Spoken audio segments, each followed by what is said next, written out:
Hello everyone, welcome back. In this video, I will show you how to cash out Kucoin to bank account. For that, you will have to launch your Kucoin mobile application and then you just have to log in into your account. Now, once you're successfully logged in on the home page, you are going to see a bunch of different options. But among these options, you will have to tap on P2P. Once I've done that, you will be landed on this P2P section where by default you will be on this buy page. But you will have to tap on the sell button in the top as you want to sell your cryptos and in return you want to get cash in your bank account.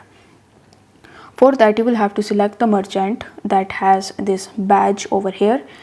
If they have this badge, it simply means that that particular provider is verified on Kucoin. So you need to make sure that you select the provider that has this verified badge.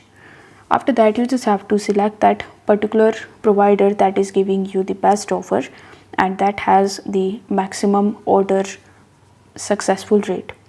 After that, you will have to click on the sell button right next to it and then you will have to click on the yes button.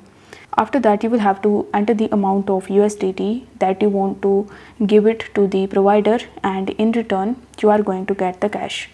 Then you will have to just confirm your transaction and this way you will be able to get that cash in your bank account via Kucoin. So if the video was helpful, then don't forget to like the video and subscribe to the channel. Thank you so much for watching.